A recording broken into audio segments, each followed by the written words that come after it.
I told the boy I raised for 14 years that I have a daughter now, and he isn't my son. I met Rhiannon when Kellen was 3, married her when he was 4. His biological father had been gone since before he could walk, and had never sent $1 or a birthday card. I did everything. I did the croup nights in the bathroom with the shower running. I taught him to ride a bike in a church parking lot. I coached his teams from squirts through bantam, and worked a second job 8 years to pay for ice time, because he loved it, and I wasn't gonna be the reason he stopped. He called me dad from the time he was 5. Nobody made him. He just started. I tried to adopt him twice. Both times we needed his biological father's consent. Both times the guy wouldn't sign, and he never had to say why. So legally, I was nothing. It didn't feel like nothing for 14 years. Then Kellen turned 15, and his biological father showed up. He'd sold some kind of equipment business and had money for the first time in his life. Boat, lake house, a truck that cost more than our mortgage. It started with one weekend, then most weekends, then a spring break trip I found out about from a photo somebody else posted. Rhiannon told me to be the bigger person, that a boy needs to know where he comes from. She never once said in front of him that I'd been there and his father hadn't. At 16, Kellen told me I wasn't actually his dad during an argument about a curfew.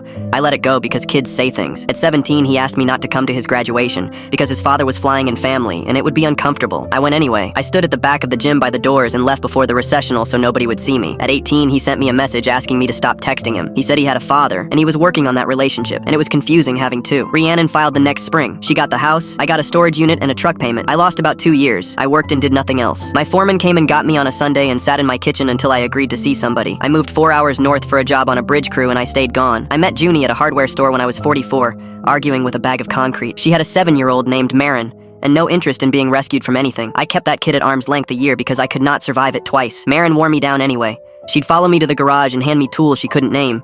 When she was 12, she asked me to adopt her. Her biological father signed the consent in 20 minutes without being asked twice. She's 19 now, in her second year at a technical college, and she calls me every Sunday whether she has anything to say or not. That's my family. That's the whole thing. Last February, Kellen's father died. I heard it from a cousin. The estate went to the 2 kids he had with his second wife, and by all accounts, there wasn't much left. Then in November on a Saturday, somebody knocked while Junie and I were putting up gutter guards. 30 years old, Rhiannon's jaw. Standing on my porch in a jacket he was too cold for.